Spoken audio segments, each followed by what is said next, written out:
Hello, hello, and welcome again to a Beatles program, a talk show podcast that is called Things We Said Today. This is a weekly show in which we talk about any subject that comes to mind with the Beatles. It could be about their past, present, or even the future, their music, their history, you name it. I'm Ken Michaels. I'm one of the three co-hosts of the show, also known for my weekly syndicated Beatles show called Every Little Thing.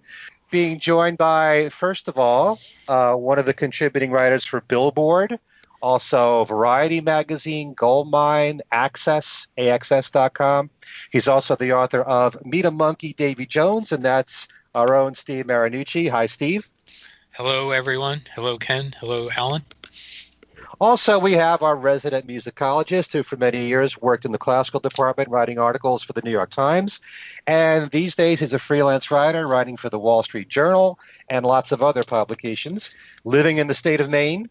And he's also the author of The Beatles from the Cavern to the Rooftop, and that's Alan Kozin. Hi, Alan. Hello, Ken. Hello, everyone. And we have a very special guest that will join us here on the show. Many of you may know him as Ron Nasty, and he will be anything but nasty on our show, and that'll be in just a couple of minutes from now. But we just have a little bit of news to get to, and we're going to start with the passing of one of the actors from A Hard Day's Night. And Steve, you want to talk about that? Yes, that would be Kenneth Haig, who played Simon Marshall in Hard Day's Night. I mean, if the name doesn't sound familiar, if the actor's name doesn't sound familiar, the lines from the scene with George Harrison will be recognized by everybody. I mean, it was one of the best scenes, if not probably I don't know if you want to call it the best solo Beatles scene in A Hard Day's Night. I know a lot of people think that way, but it was just fantastic. And he was a veteran actor. He did other acting roles too. He was in Cleopatra with Liz Taylor and Richard Burton. But he was just fantastic as Simon, playing the snobby guy who thought George Harrison was a quote teenager, and he was trying to tell him about their teenage symbol.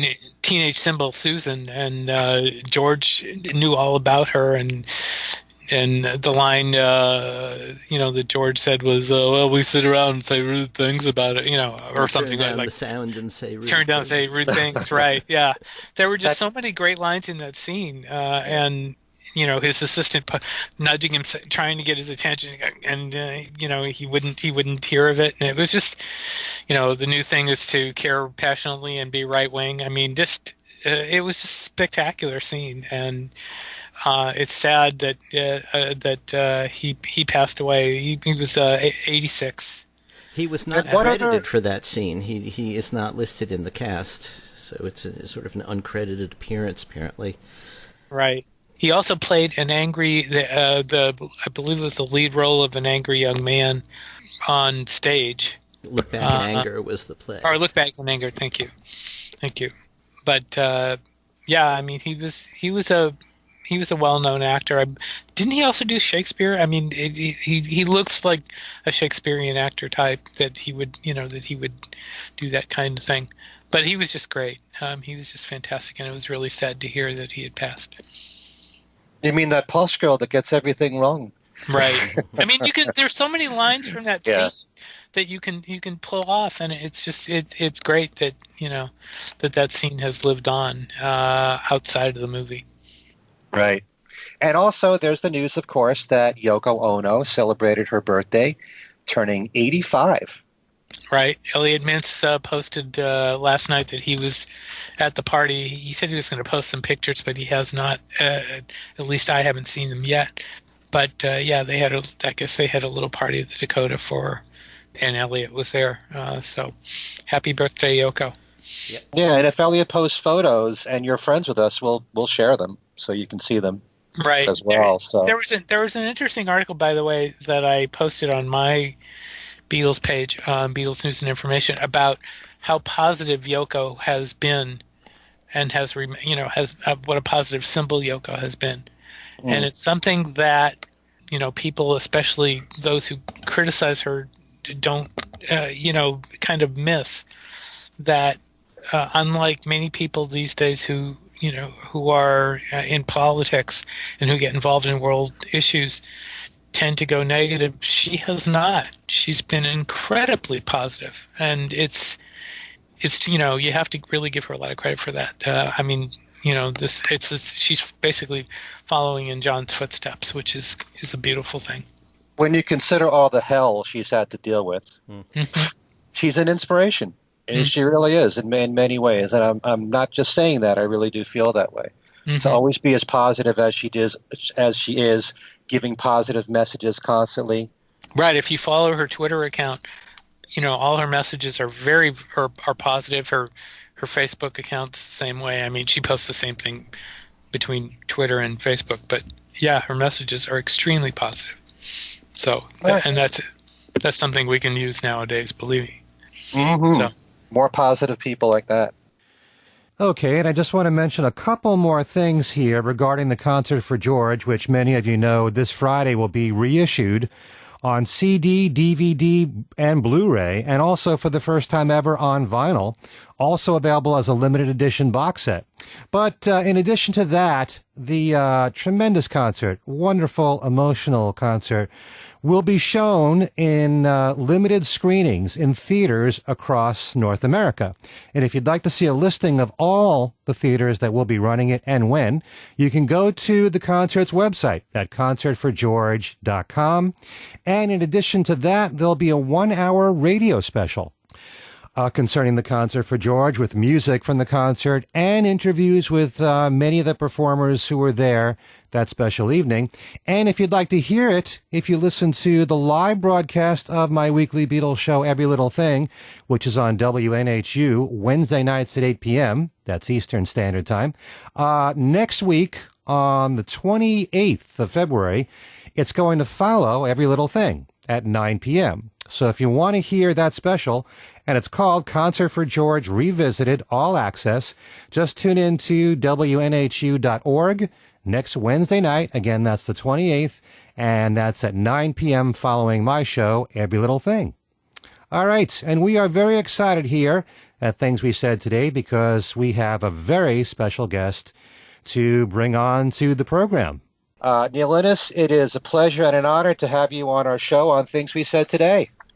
I'm very, very pleased to be here. We should point out, first of all, before we talk, that Neil will be appearing at the Fest for Beatle Fans, which is at the Hyatt Regency, Jersey City on the Hudson, for the weekend of March 9th and 10th.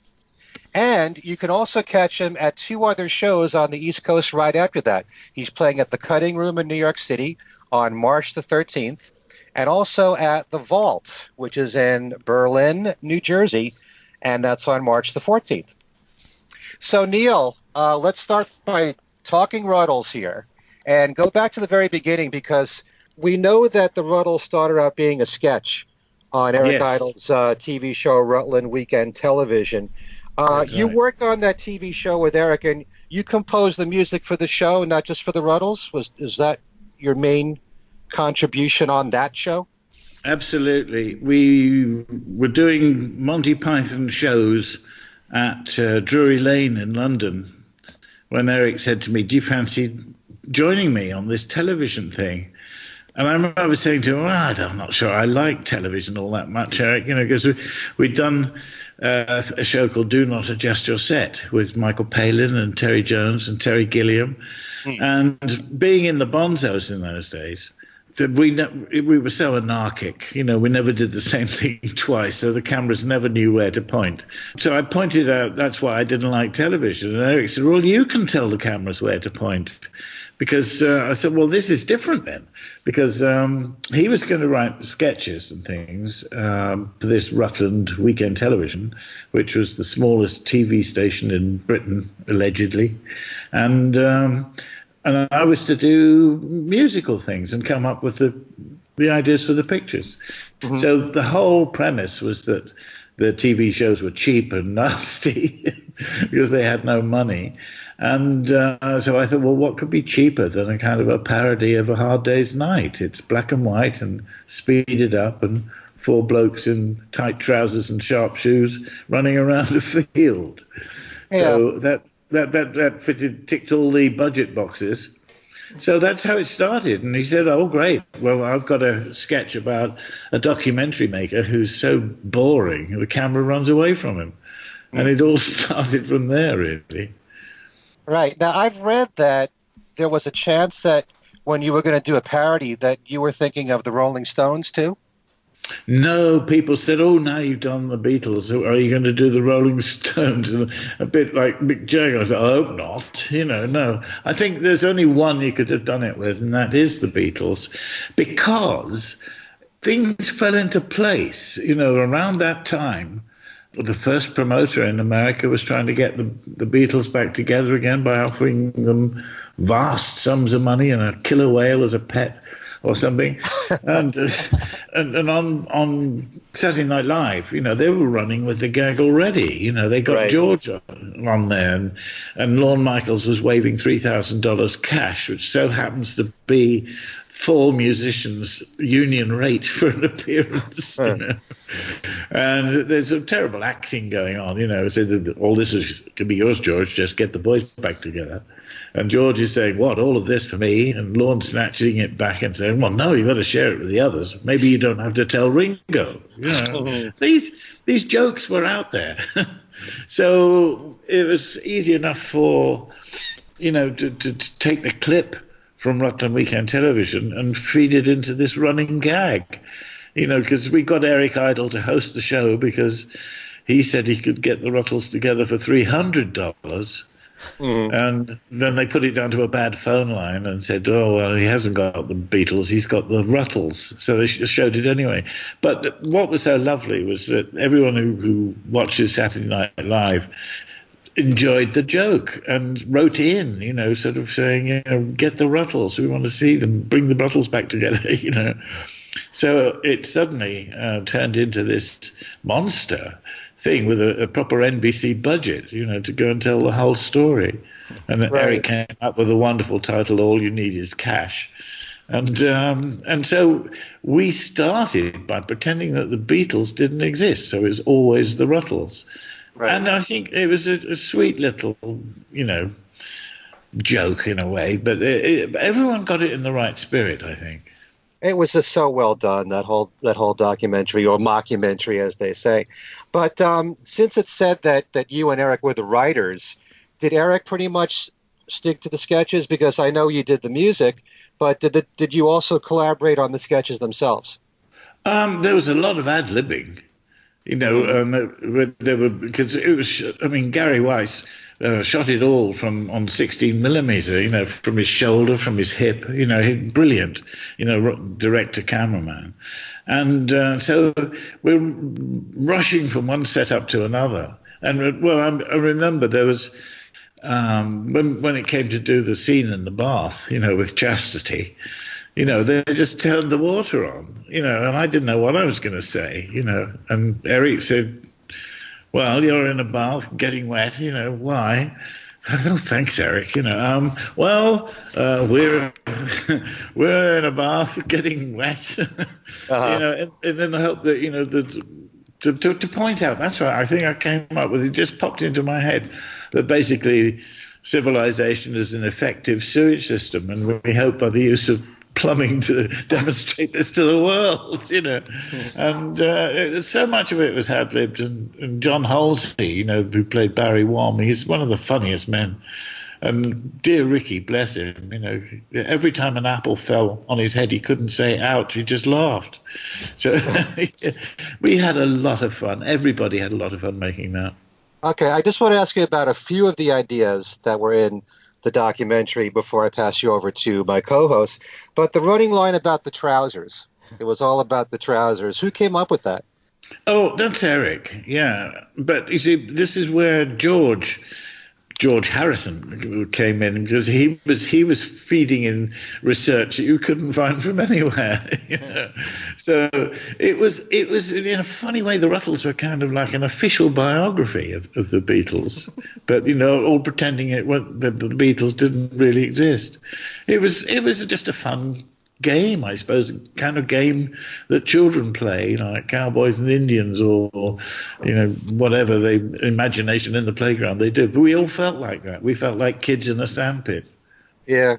Well, George himself said that this was as close as you could get to the Beatles story, and probably more accurate because it showed their sense of humor, which other documentaries didn't. No, in many ways. I mean, you've got to remember that, the Beatles were a fantastically tight rhythm and blues group, rock and roll blue, Colin Monty One, but they did the hard work. They were a very, very tight band, but they also had brilliant sense of humor. They came from Liverpool. Liverpool is the city of jokes. Wonderful, and so I mean, I remember very fondly seeing them on television, popping up every now and again, and it was always hysterical. Mm-hmm. That's part of their appeal. It wasn't just the music. No, I think absolutely. I don't think you can, really define what the Beatles were. It's funny how I think all of us are much closer to the Beatles than we think, because it isn't just the music. It's the humor, it's the outlook and the hope they had for a while, that we could do something about the world. Okay. Since you mentioned Chastity, who came up with the idea of, instead of having a Japanese avant-garde artist, you had a German one that was a Nazi? I mean, whose idea was that? Well, it's all Eric. Oh, okay. Yeah. No, he fashioned together, kind of a storyboard, with these various characters, and I think it's just that. I think Yoko's birthday today, so we should be saying happy birthday, Yoko. That's true. Yes. And but she got a lot of bad press, because who is this woman, breaking up the Beatles? And but she's a sweetie, and so it seemed funny, to sort of drag out the old Nazi costume again for a hate figure, But that when we did all that, it was a different world, and we have much more. It's got a little more, well, how can we put it? What a lot of weather we've been having lately.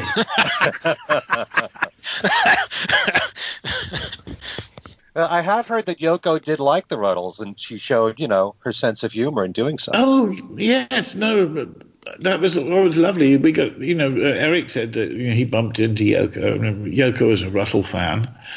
And, of course, John was very, supportive as well, because people were saying, some of these songs are a bit close and things like that. And he sort of sent a message back saying he thought it was all fine, but the one we might have trouble with would be Get Up and Go.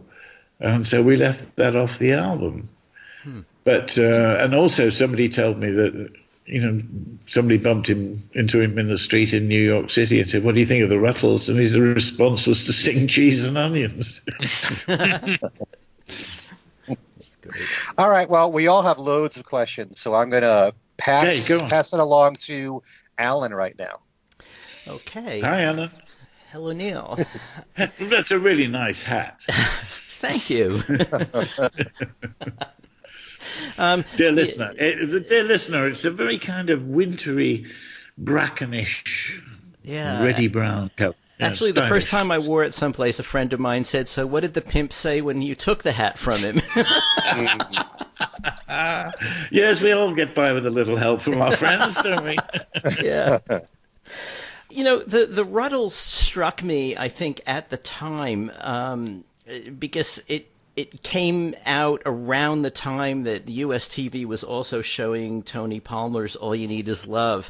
And it seemed in some ways almost a direct parody of that documentary. I mean, it seemed to follow the same trajectory, which I guess it would because it's based on the Beatles story. So, but there were certain transitions that seemed almost the same. Did you guys have that in mind? Well, I think you've got to remember Eric was a master at skewering television and the quiz shows and the general trend of it all. And so documentaries were all made the sort of same way. Tony Palmer sort of pushed the envelope a bit. But that was the style in which things were made. And Gary Weiss didn't need any kind of instruction as to what to do. He'd been shooting these wonderful little cameos for Saturday Night Live. So with Eric's storyboard and the characters and what have you, we slipped into that kind of style of documentary making, which is 30 odd years ago, it's different to how it is now. Sure. But that's what you do in time, isn't it? You use what's around you, and that's how it comes out. Mm-hmm. But I mean, you've got to remember that Eric also came up with some wonderful bogus song titles, like I am the waitress, and your mother should go. Right. I guess you couldn't actually write an I am the waitress one because you already had cheese and onions, which was sort of close to well, exactly. I think they're better sort of adding, around the fringes, yeah. But. It was, I mean, I could see it coming in this meeting. I remember sitting on a windowsill in the Rockefeller Center in NBC, and I thought, here they are, all getting fired up and enthusiastic about doing the whole story. All you need is cash. Yes, love it. We get Bill Murray. We'll get whatever. And so I thought, any minute now they're going to say, ooh, we're going to need some more songs. And sure enough, everyone started looking and said, do you reckon you could write 20 more Russell songs, by next Thursday lunchtime? I said, well, I'll try, But I think I got a following wind, and I think my intuition told me, don't listen to any Beatles songs. Try and remember where you were when a Beatles song you remember. Because a lot of the script obviously had to be kind of the signposts of the Beatles, timeline. Sure. And so, I mean, Eric came up with the brilliant title for Ouch, for help. And so it was, everyone was piling in, but I decided that every song I'd need to be able to just play on a guitar by myself and see if it worked as a song. Or the piano, one or the other. And once I felt I'd done this, and I thought, well, now we can start listening to the Beatles records, Right. And that's when you sort of realize that that's where the real parody is in the copying of the production. Right. I don't know how many, sort of hi-fi anoraks are listening, but Steve James, the engineer, decided, to record it at 30 inches per second on 2-inch tape. I mean, the machine was sort of wobbling in the corner of the room like a drone about to take off, And once we'd made the album, we sat back, listened to it, and thought, it's not quite right. Why? And we suddenly realized it sounds too good. So we actually had to compress it a bit by mixing it down on tape twice. And then you got close to the fact that, they did record it, with 4-track machines, looped together and things like that. So technically, we sort of, that's where the real observation went in. But in the songwriting, I just wanted to get the spirit of each song, Yeah. It's interesting. I think people, because they hear parody songs as kind of a species of comedy more than a species of music in a way. People don't, I think, really understand what an art musical parody is. And you've been doing it since like way back in the Bonzos. I mean, maybe before, for all I know. What is it about the idea of doing musical parody that first appealed to you? Can you remember how you got into doing parodies of existing music? Well, it's kind of a little cart before the horse on this, because in the Bonzos we used to find these really old records on 78s, wind-up gramophone stuff, because as students, they were cheap, they were pennies, and we soon learned to look for a stupid title. So I'm gonna bring a watermelon to my girl tonight. Right, I'll have that. Hunting tigers out in India. The stalkers brought a son and daughter to Mr. and Mrs. Mickey Mouse. What was odd, because if you think about when these things came out in the 20s, they're just after the First World War, and stock market crash of 28. It just shows you what a sense of humor people had, in the face of pretty, grim things going on. And I think we all in the Bonzos liked that kind of thing and saw the silliness of it and wanted a part of it. But once it started, got Bonzos packed up, and I found myself working with Python, and then Rutland Weekend came along, it's one thing sort of led to another. By doing the Beatles, that's how, in a way, I became a parodist. It was not on my kind of life's ambitions, not that I'm a very ambitious person, but it was only because of the prefab four that I became a parodist, because later on, from the same producer as Rutland Weekend Television liked the idea of putting music and pictures together, and that's when I had 3 series on BBC Two called the Innes Book of Records. And so that, I thought, well, I started a wonderful relationship with John Altman, the movie composer and arranger.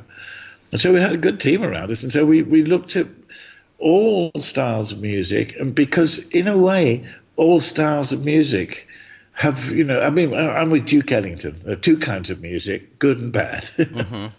And so all the styles, anything that lights you up, it is a fun thing. And I still like that kind of way. But I've never been kind of a solo artist with a voice of his own, as it were, because I love show business and all that kind of thing, but it is very silly, and it attracts the wrong kind of people. It attracts too many people who just want to be famous. I think there's a certain amount of art in writing songs and making films and things, and some get through. I think the Bonzos actually also did a parody of "Give Peace a Chance" at one point. Yes, it was a spontaneous thing. I mean, Legs Larry Smith, our drummer and tap dancer, was notorious for sort of. He once did an interview for one of the music papers for advice for drummers, and he happened to be standing at a bar with a large brandy, and he said, "Advice for drummers." Plenty of this, he said, swilling the brandy, and never practice, And in fact, he was very true to that creed. Dennis Cowan and I used to be, trying to hold it together while Larry would get tired and stand up and blow kisses to people. So, the mucking about has always been there, So... So I've lost my way a bit there. But we're back on the give. It was he who said, joked in the band and said, "All we are saying is give booze a chance." so that's what we did when we did a tour of Ireland with the Nice, and Yes, we're supporting the tour. The Bonzos were the sort of like silly sandwich, and the Nice. Anyway, we ended up in outside the city of Cork, and it was a sort of a trotting stadium where they race horses with trailers or something and jockeys on them. Anyway, this was a bizarre thing, and they put a stage in the middle and wired it all up, but they only had a 13-amp plug or something. So every time Keith Emerson switched on all his Moogs and things, it all went fut. So that the whole concert had to be abandoned.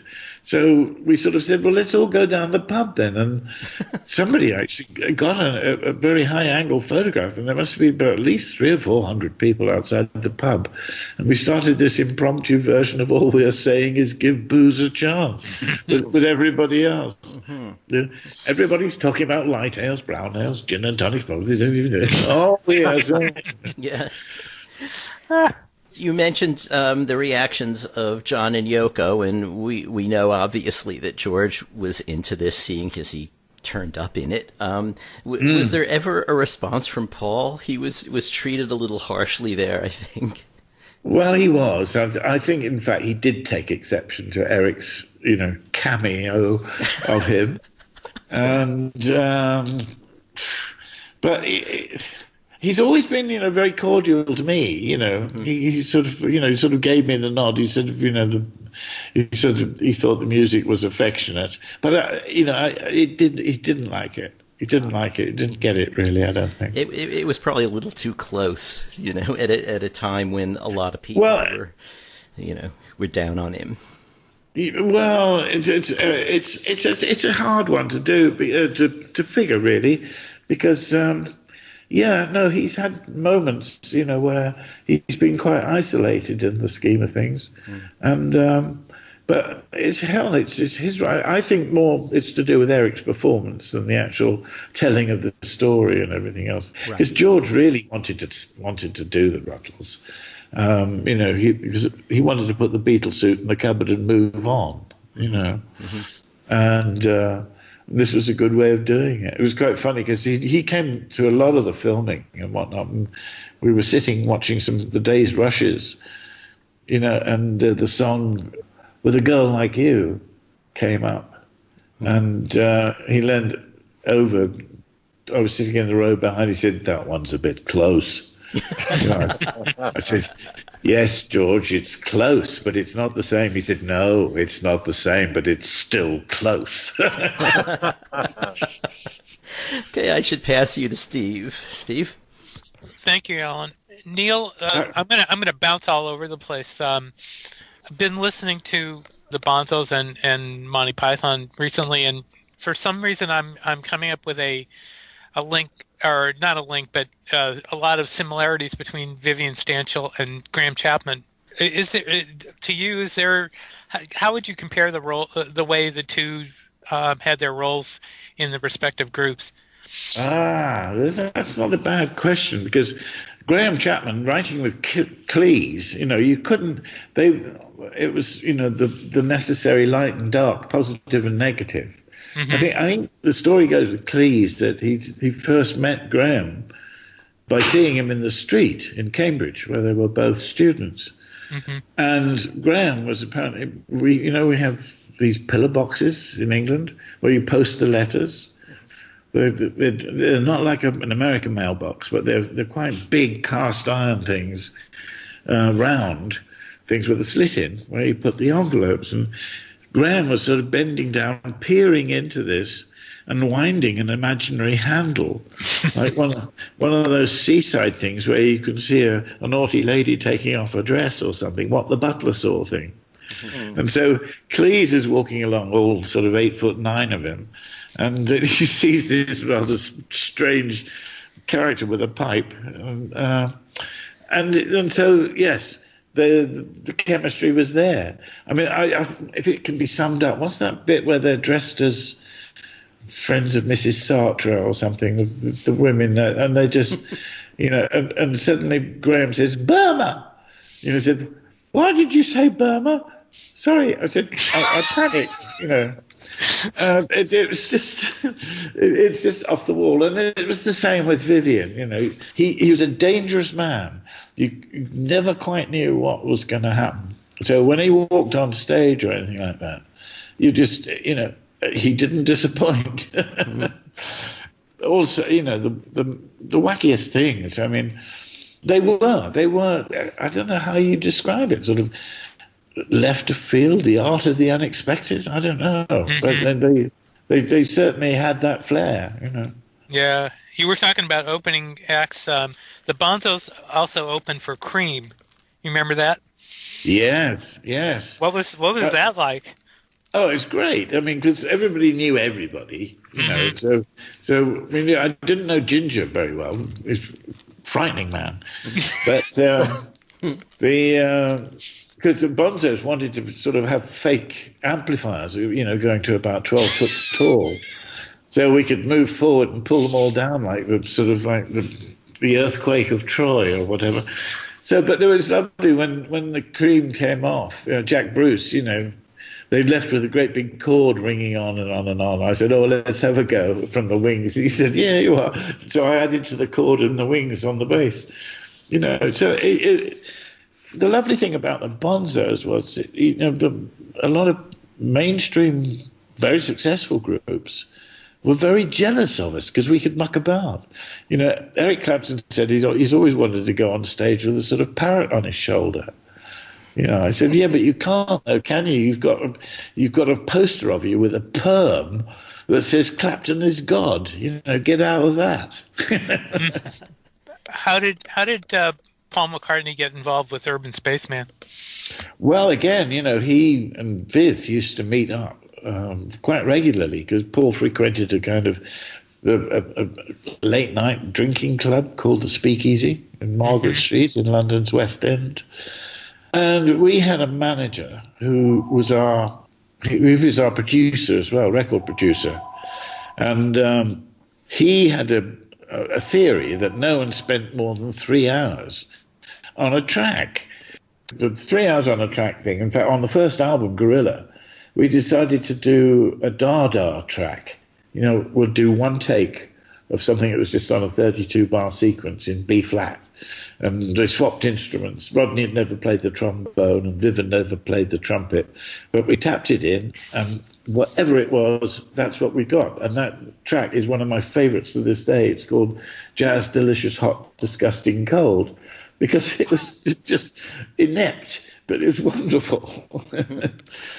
So, you know, so, yes, we're talking about how McCartney got involved, yeah. Yeah, exactly. So Viv was down the Speakeasy one night, and we were told, you know, he was telling Paul that of the problem of, you know, we've got to make a single. The Bonzos weren't interested in making a single, you know, but we had to make a single, and the trouble was that, you know, our manager was going to produce it, and he said, well, as Viv put it, he said, we just can't get the blighter off the knobs.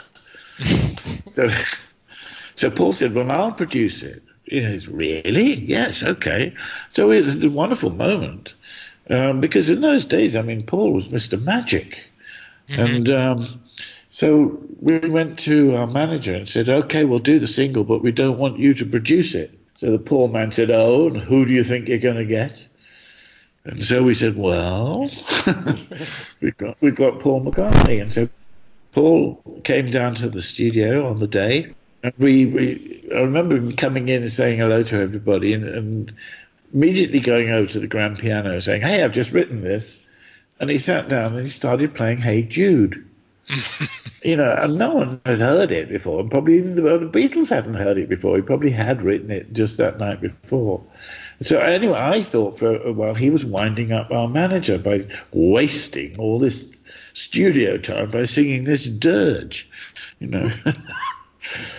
But no, the session took 8.5 hours, and it was wonderful because, I don't know, do you want me to waffle on? There's some wonderful stories connected with the session. We love wonderful stories. Yeah, go ahead and tell. All right. Well, Viv was left-handed, and so is Paul. So Paul picked up Viv's ukulele and started playing that on Urban Spaceman. That's Paul playing the ukulele, and a bit Nashville style, sort of leaning into the microphone, coming out again. You know, and then it is so funny because the manager's wife never came to, you know, recording sessions normally, but because Paul was there, she turned up. And she was a very, very English woman. You know, she'd been to Oxford. And so she went up to Paul, who'd got Viv's ukulele, and said, oh, what's that you've got there? Is it a poor man's violin? And quick as a flash, Paul said, no, it's a rich man's ukulele. You know? Anyway, you know, Viv wanted to put on he's got a sort of length of garden hose with a trumpet mouthpiece and a plastic funnel. He used to wear it around his head. And he wanted, I'd rather like to record this.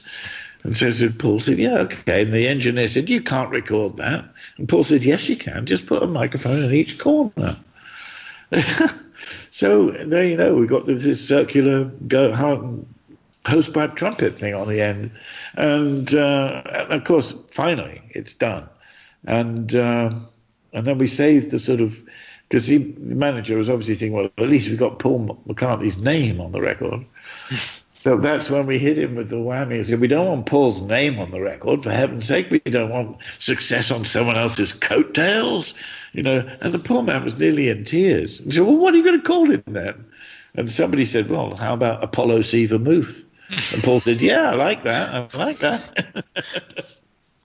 That's funny. Was the intro and the outro all improvised? Yes, yeah, with a certain amount of planning though, because it was done on 4-track, 1-inch 4-track. So you can imagine, so 3 tracks would be recorded on, and then they would be bounced, as it were, to 1 track. That would leave you more tracks, and you'd put 2 more, and then you bounce the next 3 down, leaving 1 track spare, and so on. And it was just built up by dubbing from one thing to another. And yeah, it probably did take about 2.5 hours. I love the in jokes on that song. I mean, a lot of them obviously are for that time, but still they're really funny. That's a brilliant piece of music. Well, Viv's got this wonderful authority in his voice. Mm-hmm. And I think he can say any amount of rubbish, and it's quite nice because an authority voice talking rubbish. Well, we've all become used to it now, but but at the time it was kind of a BBC voice, it said, right. I'm looking, and so, and he's just a consummate entertainer, and that's one of my favorite tracks as well. We didn't hear much about Grimm's here in America, which had you and Mike McCartney and Roger McGough in it. Can you talk a little bit about them? Well, the Grimm's name comes from surnames. Gorman, Roberts, Innes, McGough, McGear, and Stanshall. Huh. So that was the idea, of a mixture of things. But Viv wasn't involved in the first 3 tours, and the scaffold was Roger McGough, Mike McGear, Mike McCartney, and John Gorman. You see, they were known as the scaffold, and the Bonzos and the scaffold kept bumping into each other. And we said we must do something at some point, and so it turned into this very loose kind of thing called Grimm's. And when people like Zoot Money were in there, we had John Halsey drummed on it, and lots of people came and went, but Adrian Henry and Brian Patton. So we had basically music, poetry, and comedy, and we didn't really know how it would work. I mean, we just sat on long tables with pints of beer, and people just got up and did things, but it worked. It kind of worked in a way because it wasn't showbiz, but it was something to laugh at and something to think about. And I think that's really where we all are, and we're right back to where that's why we're all close to the Beatles, because they can make you laugh and give you something to think about, and throw in a few good catchy tunes as well, I suppose. I could ask a ton more. I mean, I'll leave the Magical Mystery Tour question to somebody else, but I want to ask, when Cheese and Onions got bootlegged as a Lennon track, what did you think of that? Oh, that was priceless, because what is it called? The NME, the New Musical Express. And I think I was the first one to say, well, never underestimate the NME. But they rang me up and said, Mr. Innes, there's a bootleg Beatle album out there with one of the Rattle songs on it. What have you got to say for yourself? I said, what one is it? And eventually I got them to play it over the phone. I said, that's me. Don't you realise? They got it from Saturday Night Live. So that didn't, it didn't stick. But there was, we know what the press is like. They've always been like this. But I mean, once when Oasis brought out a song called Whatever, which is very much like a song of mine called How Sweet to Be an Idiot, there was a piece in one of the music papers saying, that Neil is to sue Oasis, So I thought, what's this? And but I read on, and it said, Neil Innes is to sue Oasis for whatever. They said, well, that's what, or at least that's what we think he's doing, because he rang up and he must have been out seeing his lawyers. So that was the basis of putting a headline in. And just sort of saying, well, he must be doing that because he wasn't in when we phoned, Wow. Ken, I'm going to turn it back over to you. Thank you, Neil. Okay. I'm going to bounce around a bit too. Getting back to the Ruddles, I know you talked about the production side of the music and trying to capture the Beatles that way. But when you're talking about compositions, how difficult is it, or maybe it's not difficult at all, to be as close as you can be to a Beatles song, and yet you put a little twist in there to make it just, it's a song by itself. I mean, you really can't get any closer to Help than Ouches. Get Up and Go. Get Up and Go is very close to Get Back. I mean, there are examples like that. Is it easy to do that, or what does it take to make it just a little bit different, to make it its own song? It's the hardest ones to write were the kind of earlier, straightforward pop song love songs, because Hold My Hand, but I wanted each song to sort of tell a sort of story, sort of. I'm not the kind of guy who likes to play Big Brother, but I've just seen your date outside. He's with another, So we've got something going on, and so and I Must Be in Love, the first one that we did, for Rutland Weekend Television. It's basically you're the cream in my coffee, you're the salt in my stew. What I call a list lyric, I feel good, I feel bad, I feel happy, I feel sad. Am I in love? Well, I must be in love. Right. So, but the only thing that removed that from it being rather corny, completely corny anyway, was the middle eight. And again, that didn't really rhyme, and it just went around where the chords wanted to go. And so that sort of, that bit worked. And I was never going to be bothered much about whether, it was absolutely a certain song I was trying to do or not. I think things roll into one another.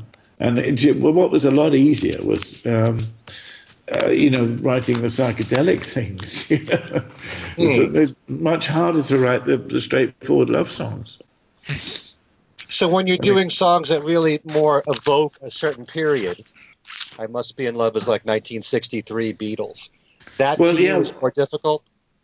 I see. I never worked from like, I can't do that then because that wasn't that year, or you've got to have that guitar. I think you've got to go into the general spirit of it, Mm-hmm. So I certainly didn't analyze anything. As I said, I didn't listen to any Beatles songs. I remembered where I was when certain, songs came up, like Love Me Do, and there's the mouth organ on it or something. And of course, everybody remembers, All You Need Is Love. So, I mean, that again, I knew I needed a kind of a different time signature or something. But it was actually, there's a lovely follow-up to that. Oasis, Noel Gallagher, was on a big television program called The Sports Personality of the Year. And they did a version of All You Need Is Love. And everybody was on Twitter afterwards saying, do you see what he did at the end there? He went into the Ruttles, love is the meaning of life. Life is the meaning of love. Wow. And I think absolutely nice one, Noel, because that's the true spirit of it, Yeah. We talk about the music being so wonderful of the Ruddles. When you did the Ron Nasty character, your voice sounded so much like John Lennon. Did you practice that at all? Or did that just come natural to you? I mean, Eric Idle didn't sound, well, when he talked, anything like Paul McCartney, but you sounded just like John Lennon at times. Well, yeah, I suppose having listened to him, he can sing high and he can probably, laugh, but mostly he was talking down there, Right. And I had to work a little bit on the Ruffle E's, the Liverpool accent, But little things, like popped into my mind, like, I'd like to own a squadron of tanks. It just, I don't know. It was fun. It was a dressing up game. Right. Also, one of my favorite things that I like to bring up about the Ruddles is that the character of Stig doesn't say a word. In the entire documentary at all. Was that Eric's? Was that Eric's? No, well, yes, it's sort of. But he did. He often. In fact, there's a lot of stuff on the cutting room floor. I wish when they did the second Ruttles, they could have resurrected that because it must have been printed because it was on the one reel. But the thing is, an hour and a half or something on prime time is an hour 12. So it's a colossal amount goes in advertising space and whatnot, and kickers and what have you.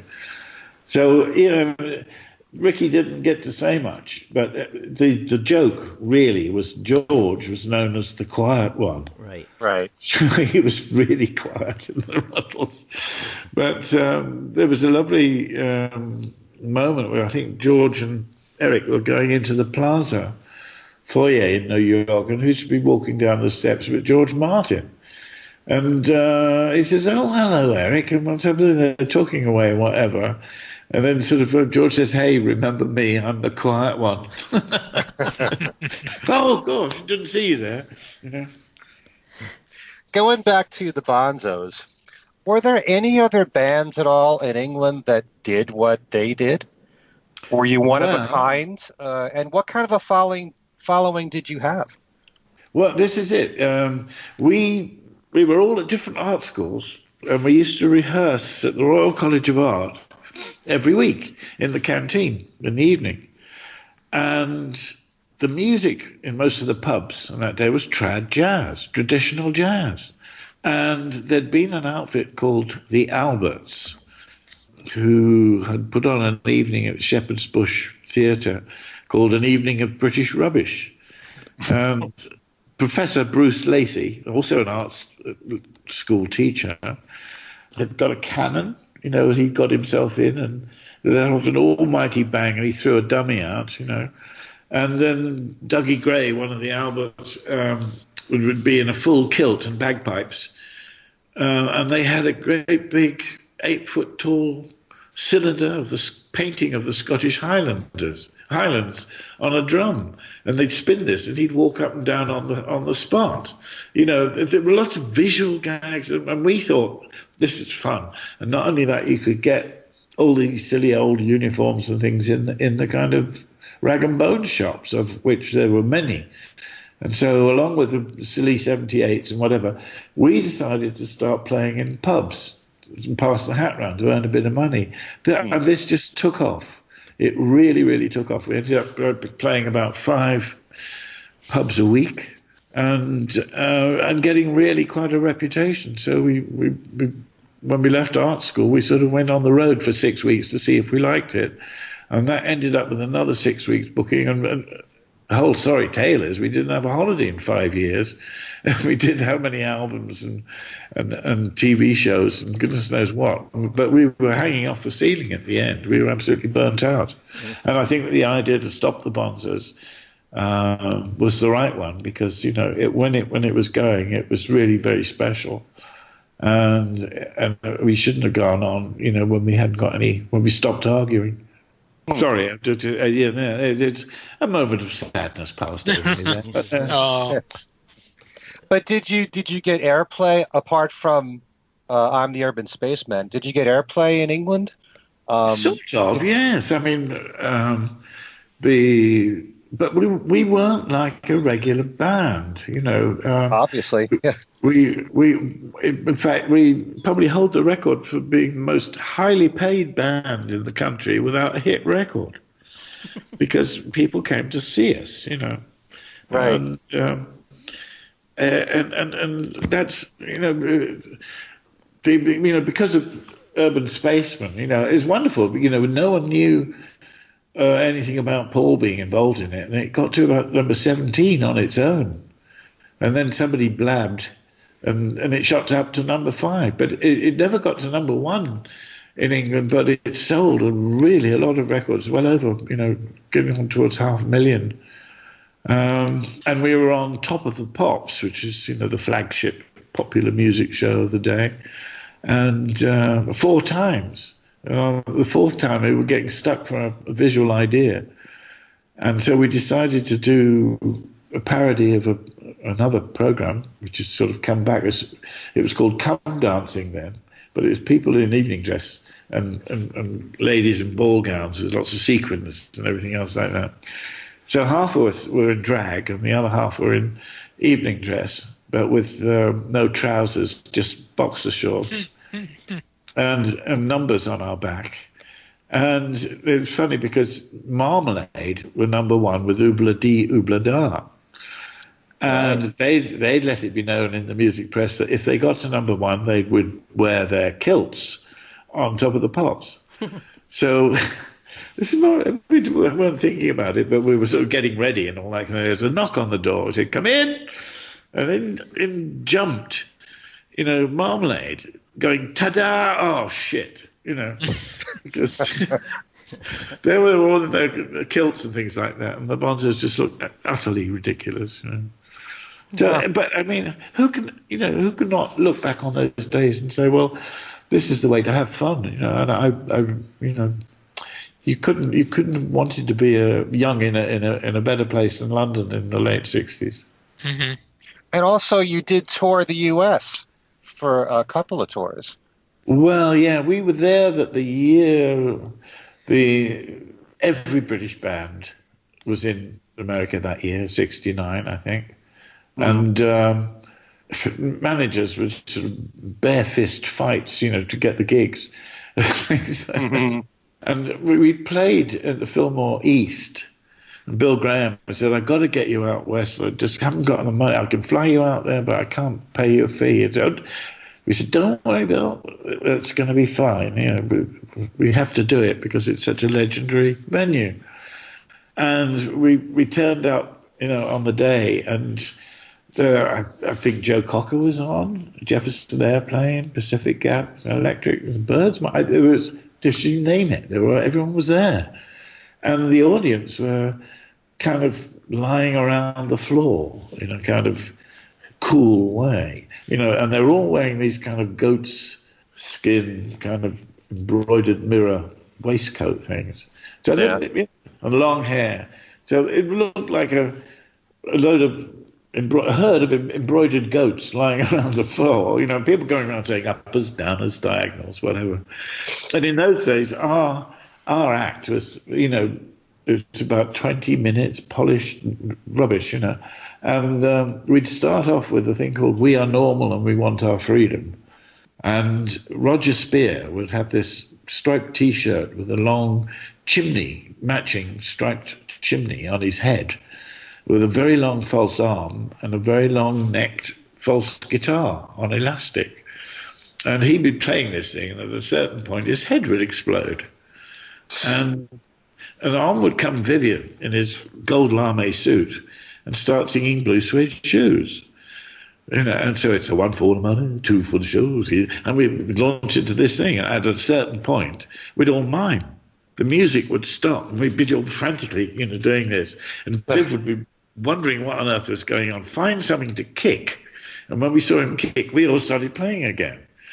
So anyway, this goes on and whatever. And at the end, what was wonderful was that all these people who had been lying on the floor, apparently stoned, were far from stoned. They were all leaping up and down at the end saying, "Bring them back, Bill." It was lovely. You had an appreciative audience there. Absolutely.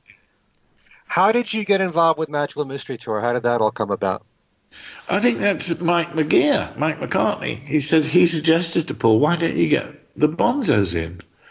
And we only just managed it with the skin of our teeth because we were so busy. There was one day we could go down to that coincided with their schedule. And so we did the strip club scene. And that took a day, and that was fun because John and Ringo had their own little movie cameras, little Clockwork Bolex 16mm thing. And I said, "Well, what are you doing?" He said, "We're doing the Weybridge version." And so everyone's mucking in. And George said, "Death Cab for Cutie should be a single." And it was just sort of another day in the life of Bonzos on the road, if you like. But the Beatles used to come and see us, like at the Savile and whatnot. And in the days when they used to wear false beards and things. And so when we had the party for Magical Mystery Tour, there was much jollity. And I think the Beach Boys were there, and we ended up playing a version of "Oh Carol" for 20 minutes. But Larry got up to do, and John was dressed in like a teddy boy with his hair all slicked back. And we got to a point where Larry was going to come out and tap dance on Button Up Your Overcoat. And he had these kind of plastic false breasts, and well, put it this way, John knew what was coming. He said, "Come on, Larry, show us your tits. We've all seen them." How does it make you feel to know that there's a band out there? It's been around for, since I think it's about 20 years, called Death Cab for Cutie, which has got quite a following. And yes, I love that band myself. So yeah, no, it's great. I saw them in the UK. They played a festival, and I've never spoken to them or anything about it, but it's one of those names. I found that name. When I was out looking for old 78 records and things like that, there were some comics, true crime comics, and American in origin too. And this one had a cover that said "Death Cab for Cutie," and underneath it, which is the one that really got my eye, was the other story. It was a great party until somebody found a hammer. So. Viv agreed that Death Cab for Cutie was a great title. I mean, it was one of the few songs we actually wrote in the room together. But we did on that one. And we did actually do a version of something called It Was a Great Party Until Somebody Found a Hammer. We did it live at the Marquee.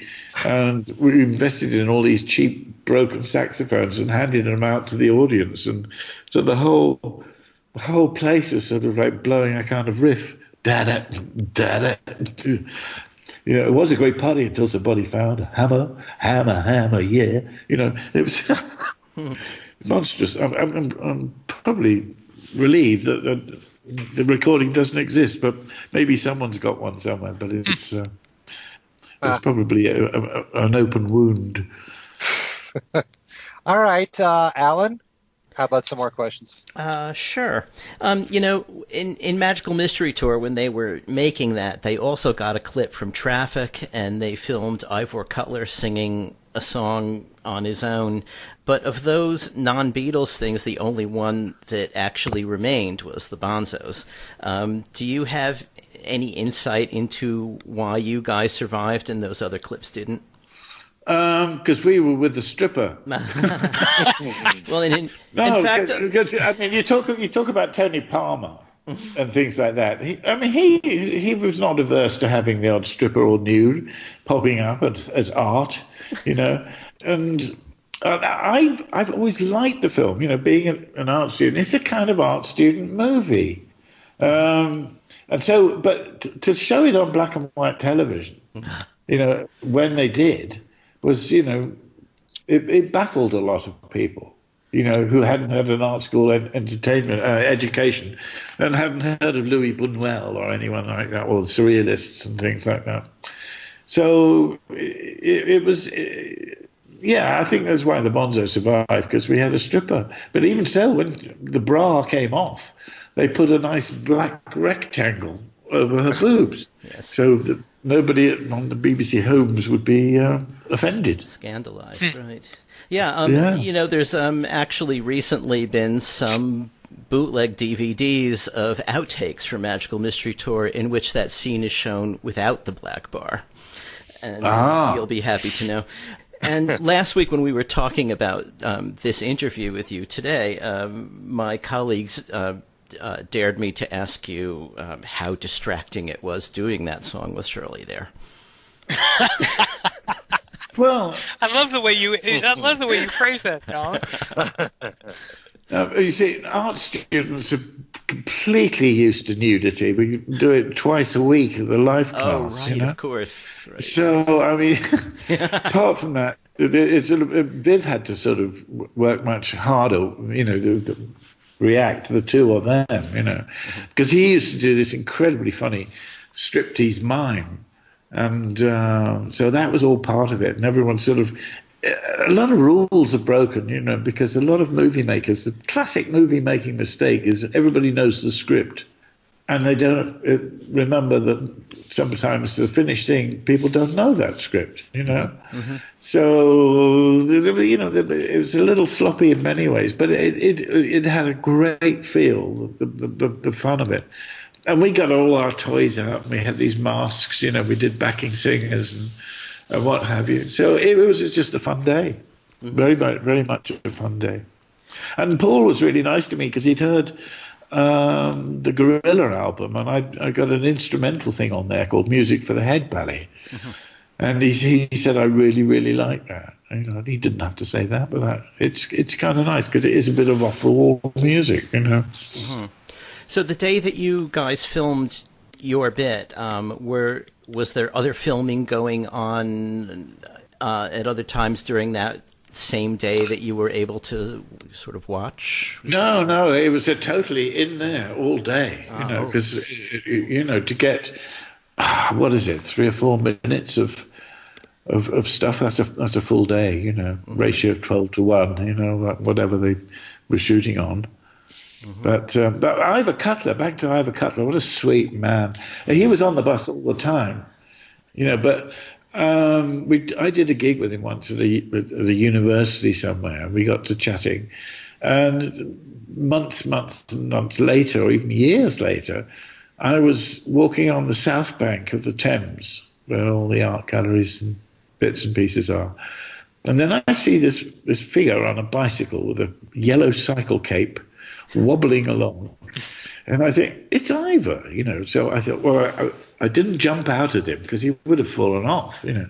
But I sort of eased my way into his line of view and said, hello, Ivor.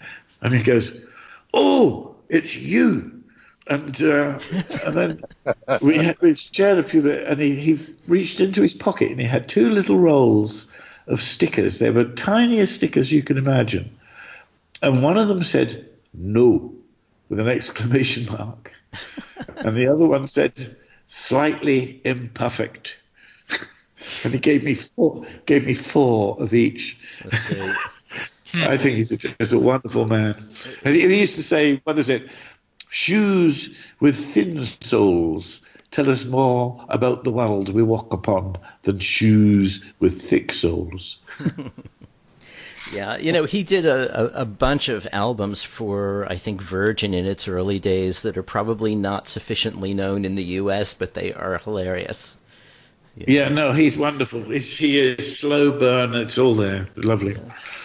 So one more Ruddles question, which is just that, did it surprise you, the longevity that thing has had? I mean, we're still talking about it now, and it's decades later, 40 years or so.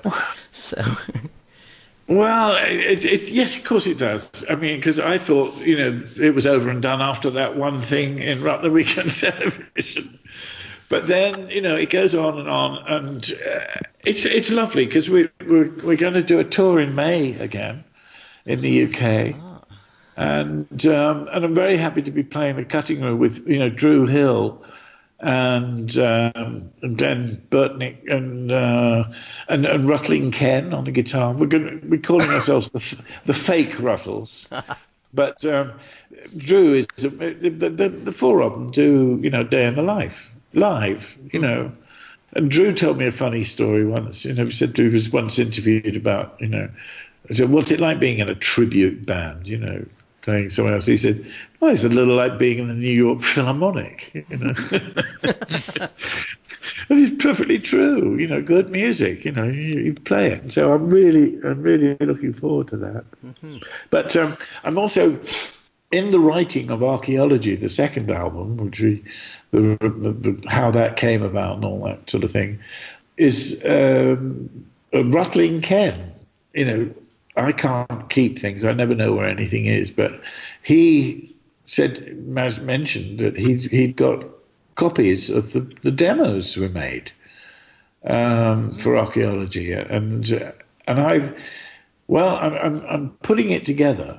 I'm putting together a third and final Ruttle thing called the Wheat album. Ooh. And it's got some extra tracks, but mostly the demos from Archaeology, and they've got a certain demos have always got a certain je ne sais quoi, and it's kind of like stripped down Ruttles. But I've had some fun with some sound effects and things like that, and there is a kind of a narrative arc. And it's funny how, even though these songs are 20 years old, they've come of age in a way. Things like Eine Kleine Middle Class of Music, and, Shangri-La, Hello There Today, And so I feel, that this is worth, putting out. I also did something a while back called Them. It's a sort of poem about evolution, and so I thought, well, if we're calling it the Wheat Album, I put some humpback whales and some sea and sound effects and what have you to this track, and introduce the voice going number 10, number 10, number 10. And but it works really quite well, and it's evolution number 10.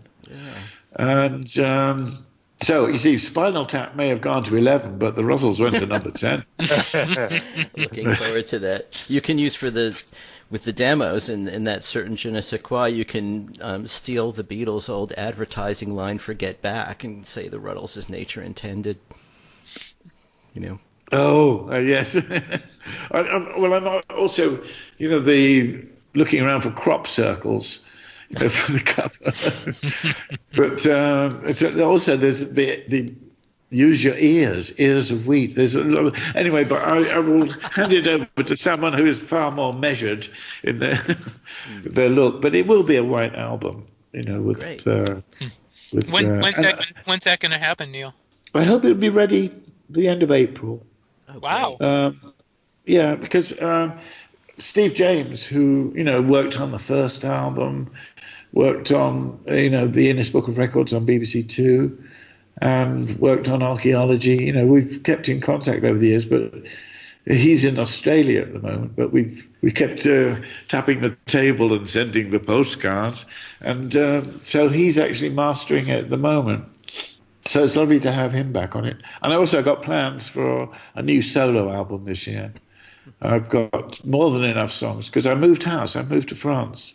And so 2 years of sort of like trying to sort out. And I haven't done much, but I've been writing on, in between hanging up pictures and digging holes for trees.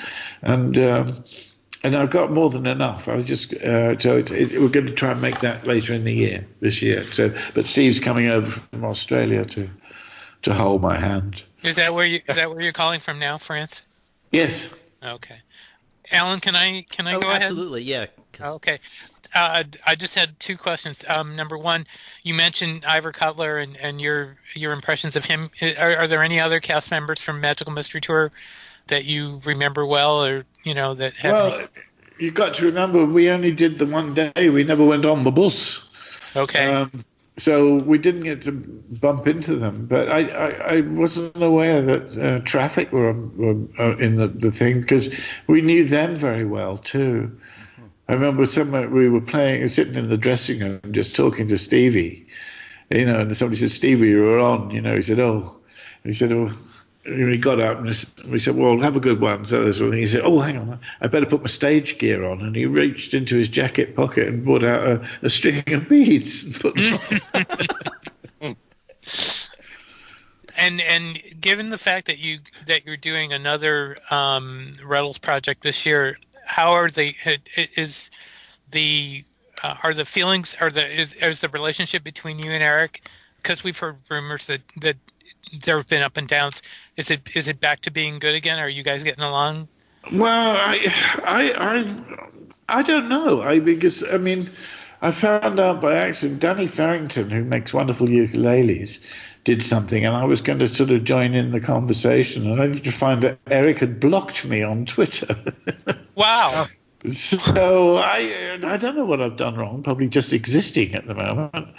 But no, Eric got very proprietorial about the Ruttles and had to be reminded that it wasn't entirely his idea.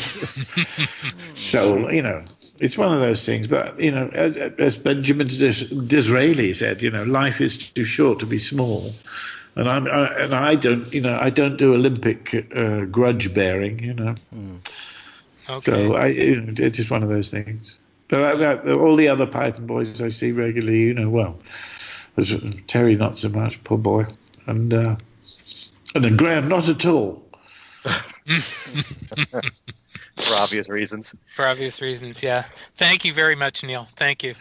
Well, it's been a pleasure talking to you, and power to you. May your podcast go from strength to strength. Thank you. Neil, thanks so much. Thanks, Neil. My pleasure, guys. I'll see you tomorrow. Okay. Okay. Bye. Bye-bye. Bye. All right, so Neil Innes, what a great guest to have here in the studio on Skype. And as you know, we could have gone on much longer. There's so many things that we wanted to talk about. I'm actually going to be interviewing him tomorrow, the day after this interview. So there'll be more for you folks to listen to in conversation with Neil Innes. Why don't we give the folks our contact information now? How about you, Steve? BeatlesExaminer@gmail.com, and you can catch me on my Beatles news page, Beatles News and Information. And of course, there's a page for this show, Things We Said Today, Beatles radio fans. You can write to us at Things We Said Today Radio Show @gmail.com.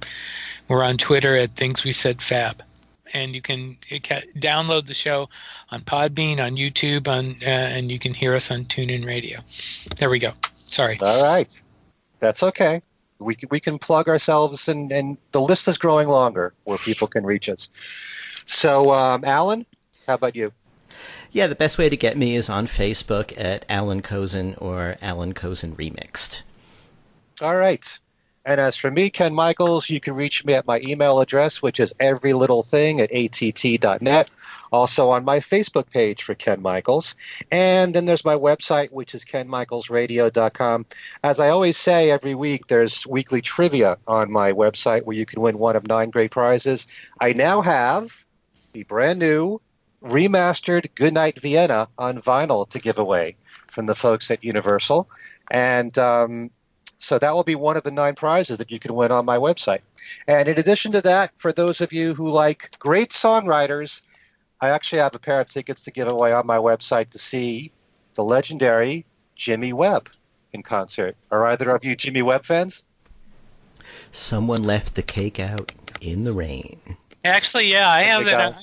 I got to put that back on my iPhone. I do like that. I do like that album. I have to admit. Sorry. What, the Richard Harris album? Yes, I do. Yes. Okay. Well, Jimmy Webb's written so many great classics, especially for Glenn Campbell. But he's going to be at Infinity Music Hall in Hartford on March the 22nd. So if you live in the New York, New England area, you want to win a pair of tickets, it's the easiest thing to win just by following the instructions on my website at kenmichaelsradio.com. And I just want to quickly mention, since we did it at the beginning of the show with Neil, if you want to see him in person, he'll be at the Fest for Beatle Fans at the Hyatt Regency, Jersey City on the Hudson, March 9th, 10th, and 11th. Also at the Cutting Room in New York City, March 13th, and the Vault in Berlin, New Jersey, March the 14th. All right, this has been an incredible show having Neil as our guest.